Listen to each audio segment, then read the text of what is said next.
goodness, some real FT loyalty here. Well, it makes up for the fact that you won't have time to read the book.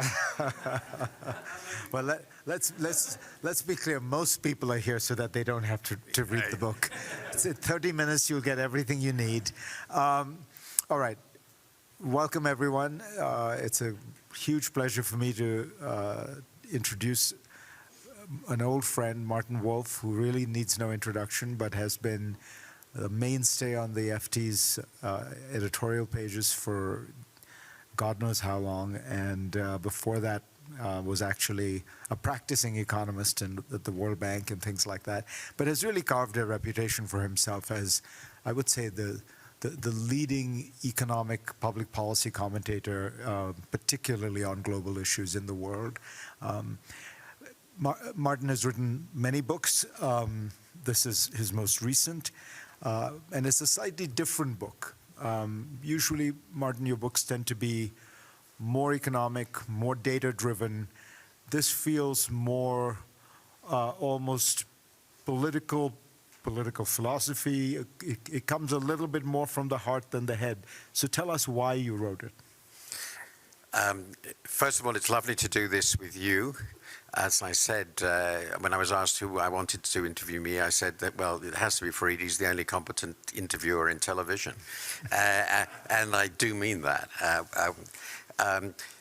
So the book is, in fact, because it's by me, still data-driven in the sense that there are 50 charts, which is not a standard, but because I wanted to explain what has happened to our economies and the social impact it has.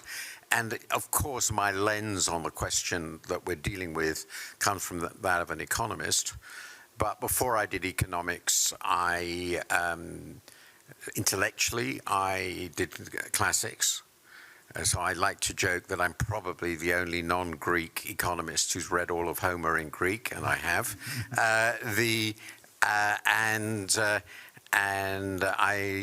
That included a lot of ancient philosophy, and then I did PPE, and philosophy is important. So in some sense, and politics. So in some sense, it's going back to my roots.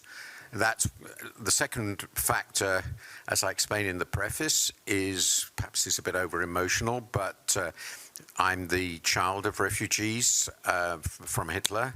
They both survived, as it were, by the skin of their teeth.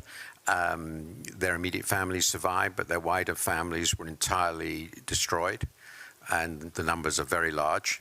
And that was always been present with me. And the big thing I took from that is if politics goes really wrong, it can go wrong on a simply spectacular and unbelievable scale. And states you take for granted that are basically civilized, have civilized norms, can disintegrate into the most appalling, simply unbelievable behavior. That's a second thing.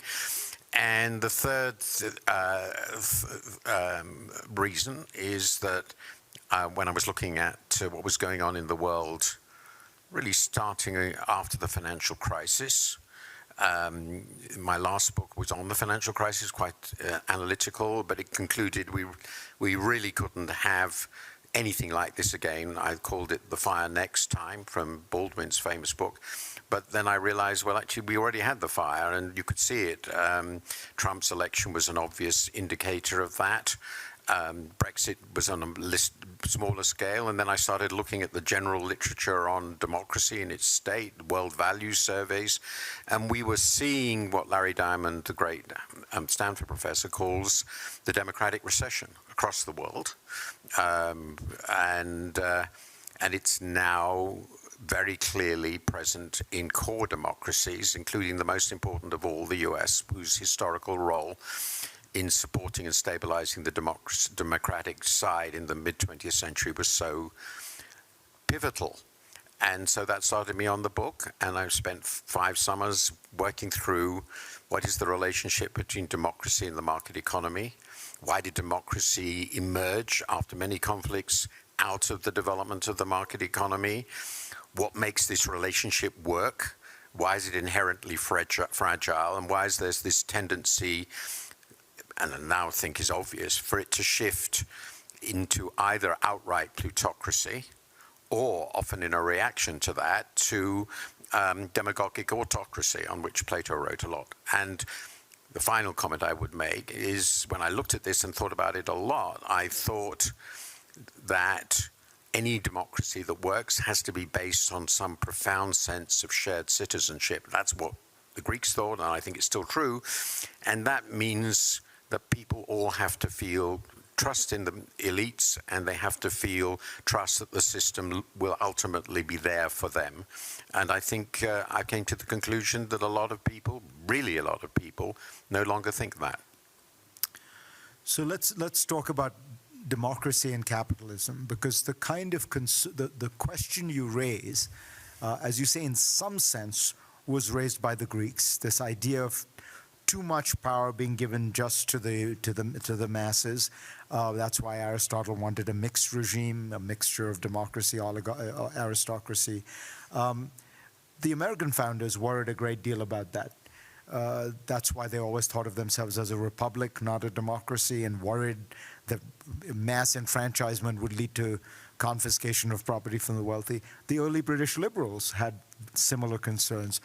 And now when you look at what's happening in politics, there is this populist movement on both the right and the left that is sort of anti-market, I would say. So take us through how you think about why did capitalism and democracy manage to weave themselves together? I think this is, I mean, obviously I'm going at an area where there's simply staggering historical work. I think now, well, this is how I think now, and tomorrow I might think slightly differently, but because this has been really a lot of learning. But my view is, as you rightly said, so just let me focus, if I may, on the UK and US, because they're the places I know best, and the evolutions in other parts of the world, although there are some continental countries like the Netherlands that are pretty similar. Switzerland is, I won't go through it all, but there was the emergence in the 17th and 18th century, let's say, of the liberal tradition, which one of whose products was the market economy, and Republican ideas about how a state should be organized, removing the power of absolute monarchs in the UK and creating the presidential system. And the core idea, there are two core ideas in that, which seems to be, one is it's a move away from the idea that society should be structured on the basis of ascribed values. So your place in society is ultimately determined, and that became increasingly obvious over time, by what you yourself achieve. And that is a very universalist, powerful idea. Deirdre McCloskey talks about this a lot. And that generated, as it turned out, and there were other factors involved, an awful lot of wealth, and an awful lot of economic disruption, and an awful lot of economic change. And as you rightly say, the people who were at the top of these societies, who were, what you like, the oligarchies, the plutocrats, wanted to contain this while preserving the rule of law, because they really needed that for their own activities, but they didn't want to share power. They wanted to keep the traditional virtue of the society without ascription of status, but they wanted power to remain in their hands, which meant, in the Greek sense, an oligarchy or an aristocracy. But this didn't work for the obvious reasons. They were creating an economy in which people were getting wealthier. Employers increasingly wanted their workers, and that was very driven by both the workers and the employers, to be educated. There was a very powerful movements in the 19th century in that direction. So you started getting a universally educated population, and people started saying, well, if we're all equal, which is after all what, the founding idea of the American Republic, and increasingly became the idea, I think, much more slowly, in a more complicated way in the UK, why don't we have any say in politics? I mean, that's what this means, doesn't it? How do you keep this franchise limited? And of course, all franchise restrictions were completely arbitrary. You know, there had to be a line. And once they started discussing the lines ultimately over a century under this pressure with the need to incorporate these massively powerful new entities, trades unions, the working class, organized in cities, very important, very different than educated, and they all say, well, we want this. And then, of course, there were other crucial elements, universal enfranchisement of ethnic minority, slavery above all. And so this idea of we're all, in some sense, equal became embedded quite naturally in political debate. And in the UK, which I followed, we went through, I think, 4 or 5 reform acts, I can't remember, each one widening the franchise and each making the next extension inevitable, and it culminated ultimately in 1931. It was a 100-year process with the universal franchise of women on the same basis as men. And I think once you start it, you couldn't stop it. Of course, the republics, one of the other things they had to do in that process was make voting fairer. They couldn't have the rotten boroughs anymore. They had to say, well, if we're going to have votes, and then there has to be sort of equal weight for every vote. So you started getting things like, let's make sure all the constituencies are the same size and all the rest of it. Now, this sort of idea became pretty universal as a pure idea. But in America, of course, it has always clashed with fundamental parts of the Constitution, which are unamendable. So I agree with you that describing the United States as a democracy in this sense is pretty impossible. But there was at the very least the growing idea that everybody had the vote, everybody was potentially part of the political community, and where office holders were selected by vote, which was most of them, well, the votes had to be weighed equally and fairly. That idea became pretty central to the development of the American democracy. So I think that's how it happened. And then, of course, the countries that came to believe in this mixed system of capitalism and democracy found themselves fighting wars with people who didn't, and strangely, they won them. But I would stress, though, that even in a continent where things were much more complicated, the push was essentially in the same direction. The most complicated case is Germany, which I discussed, but the push was essentially in the same direction. Once we created a universal market economic system based on individual initiative within the framework of a rule of law, the political system was inevitably going to start incorporating similar ideas. The franchise was inevitably going to expand. You ended up with democracy, and I define this marriage, what we've ended up with, as a marriage of complementary opposites. They share a lot. They can support each other a great deal, but it's perfectly obvious that it's inherent in the capitalist system is its tendency towards oligarchy, and inherent in the democratic system, as Plato wrote, is its tendency towards demagogy. And that relationship, that stress on both sides, is exactly, in my view, what we're seeing now. So tell us, I think most people understand the arguments about the threat to democracy. And, you know, I wrote about it in 1997, the rise of illiberal democracy, the idea that you can be elected and you can still systematically undermine the constitutional rights, the kind of inner stuffing that makes liberal democracy work. Tell us why capitalism is today under threat. Well, I think actually, I think of it in the yin and yang, as it were. And I'm focusing here particularly on again, these societies, because we are, I think, clearly moving different speeds in this illiberal democracy direction, the hollowing out of institutions.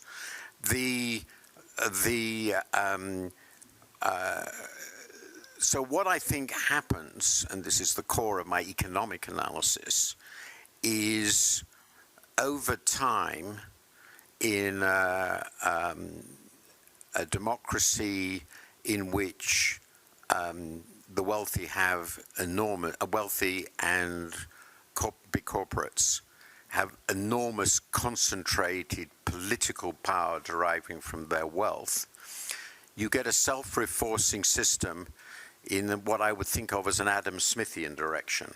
And that's Adam Smith's worries about capitalism, which is basically the system is rigged for the benefits of the economically powerful. And cumulatively over time, it becomes less competitive and less capitalist and less open. And we see there's a lot of research which suggests that that has been what's happened. That, of course, interacts with what the states have been doing, so we end up with a capitalist system which does look significantly less dynamic and significantly more oligopolistic, and with significantly adverse shifts in the distribution of income, which make a lot of people very unhappy. And then this is reinforced by the big economic changes that have gone in the world, which I talk about, the globalization and so forth. Can I just interrupt you to be sure that, because again, you are so data-driven. Is it true that the tendency toward oligopoly is greater today than, say, in the age of the robber barons? No, I think... picture is one of... No, not at all. I think we've gone back. Essentially what's happened, and it's a big part of my story, in the middle of the 20th century, because of the Great Depression, and before that, under Teddy Roosevelt, there was a great reaction against oligarchic capitalism. It created a much better form of capitalism in the middle of the 20th century, and introduced also the welfare state, which I think is important. I've always thought, by the way, it was in my globalization book. And but that started eroding for a whole host of reasons in the 80s and thereafter, and over time, to a degree that I hadn't expected, that started showing itself up in a less vibrant capitalist system and a more distorted democratic system, because, as I said in my book, the thing you're trying to do in democratic capitalism, which is where it gets to be opposites, is to, if not separate power from wealth, is to ensure that wealth doesn't dominate power. And the more you move in this oligarchic direction, the more you move to a situation in which essentially power is concentrated in the hands of the wealthy. And in the US, there's a remarkable amount of evidence on this in terms of policy making across a wide range of areas. Now, I think what then happens, as many people start feeling this system isn't working for us, we don't trust anybody, the states aren't working for us, elites aren't working for us, then you need what Plato calls the protector, the demagogic protector, who puts himself forward, it's always been a him, as the person who will save everybody from this disaster, and says essentially in different ways,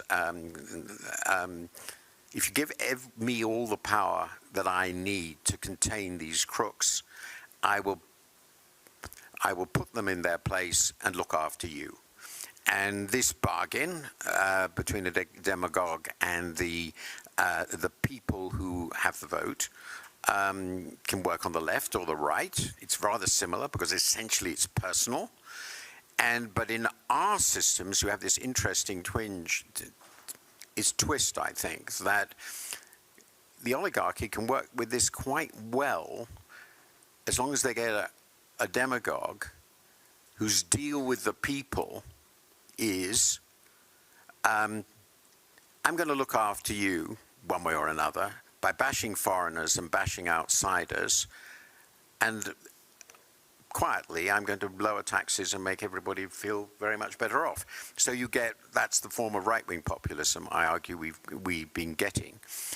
But I think that's the tension that we can clearly see and that delivered us, and in the same way, though it's a different story, but the same way, the way I read Brexit is we had a governments, and particularly a government, that was hurting the majority of the population by the decisions they were making very significantly. And this became bad enough that a right-wing populist emerged in the country saying it was all the fault of Europe. Classic, you blame foreigners or outsiders. And they basically decided, Boris Johnson in particular, that was a very good political platform. So they, again, created a form of right-wing populism, which got them out of their political problem, which was they were doing nothing for most of the people, and ended up with the Brexit disaster, which of course accumulates the problems for the people. Now, this is the very last point. Pretty consistently in history,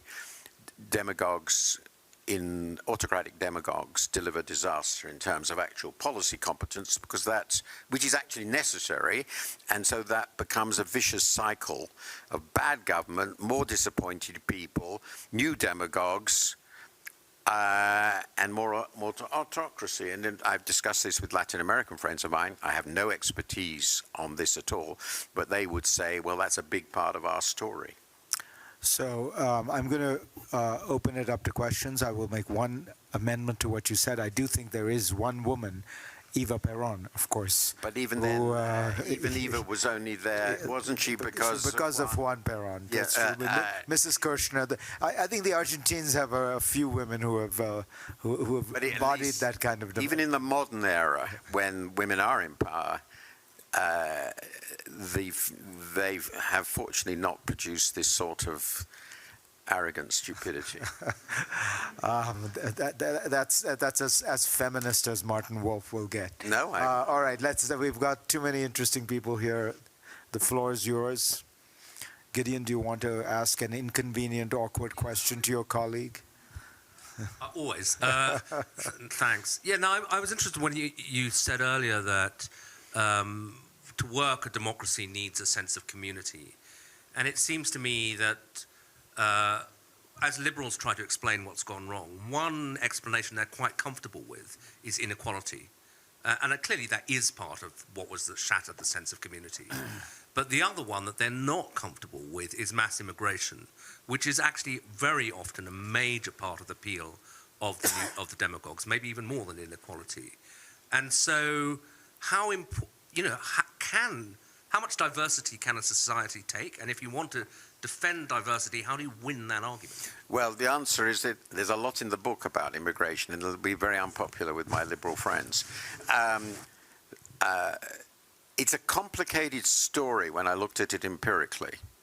I mean, first of all, I think it's if you're mobilizing society politically around hostility to outsiders, which is the core strategy of, basically, the core strategy is you mobilize, if you're a right-wing populist, you mobilize your support against elites, particularly pointy-headed intellectuals, some business leaders, particularly woke ones, and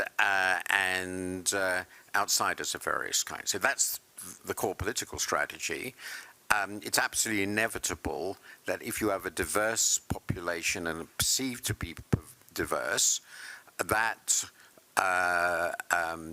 will make the targeting of those populations central. And we've seen this again and again. And of course, it was central to the story about interwar Europe I started with.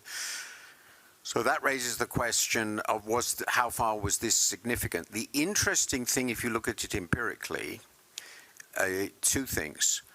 Every high-income Western country, with the exception of Japan and Korea, I think, though they're sui generis and not in the book, have had very significant rises in the proportion of the population who are foreign-born. There's no doubt about that. But when you start looking at it carefully, you find that the countries in which there's been the most hostility to immigration are not the countries necessarily where there's been the largest increase in foreign-born in their population. So to take a country where that hasn't happened, or at least so far, to the same degree, which has an enormous increase in foreign-born in the population, is Spain. And another, interestingly, is Switzerland. And the US actually has had proportionately a relatively small increase in the foreign-born in its population. So that obviously raises a question of what the linkage is, and I don't know, there's obviously been lots and lots of work on it, how central it is So I sort of came to the conclusion that the probability is, as long as there are some foreigners around or minorities at home, it doesn't matter how many there are, they could be quite small, but if you really mobilize against them, you can still make it the basis of a political movement. So it's not necessarily that it is and of itself a great thing, it just has to be there that you can use. I think that's political entrepreneurship is very important. But the second point I would make is absolutely central. A democracy base is based on the idea that there are citizens. Citizens are people who in some sense own the state. It's theirs. And among states are territorial jurisdictions, and one of the rights of citizens is and always has been to live in that state. So it is a necessary consequence of that, in my view, that the citizens as a political body, through their representatives, are entitled to decide who can live there and who can become a citizen. All foreigners don't have the right just to turn up and be citizens. That's always been understood. You can, of course, abandon parts of that by political decision, as has been done in the EU, and the UK has said that it doesn't want that. These are democratic decisions. I accept that. But clearly, one central attribute of democracy, and it's very important and it's very difficult, is it's not universal. A democracy is not universal. And so people say in America, we think of themselves as carrying a universal ideology.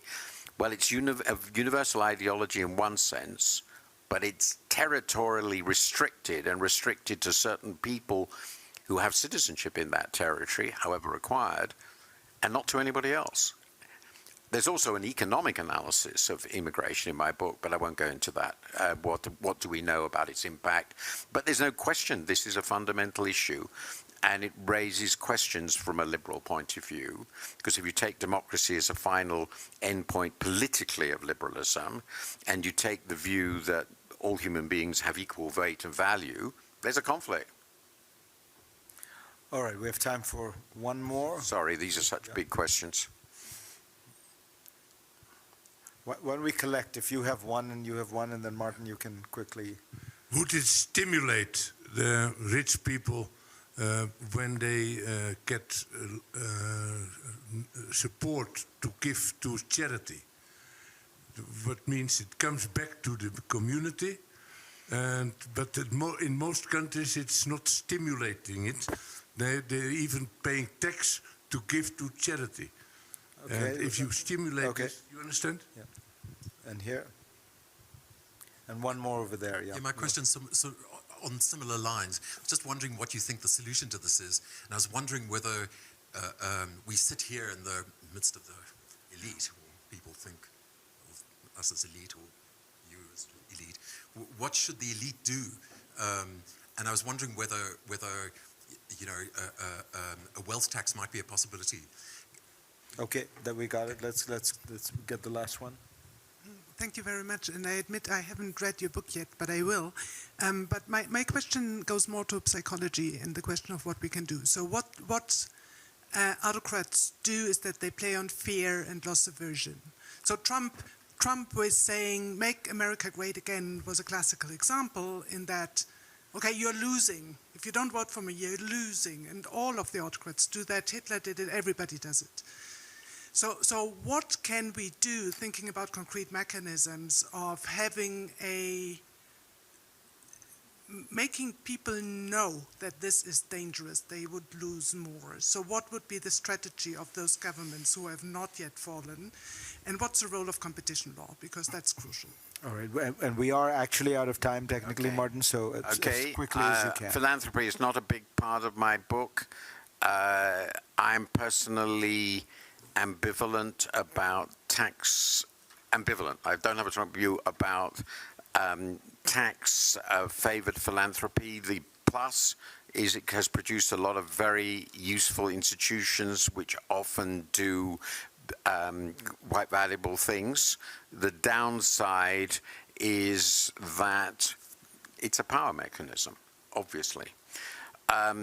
I have a very long chapter, the longest chapter by far, on the economic implications of this.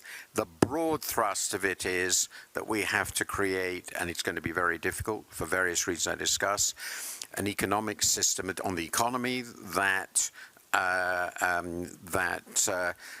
is felt by everybody to generate opportunities for them and their people to do better. And there are a lot of things we have to do to achieve that, but I think reform of the tax system is clearly part of that, and I discussed that.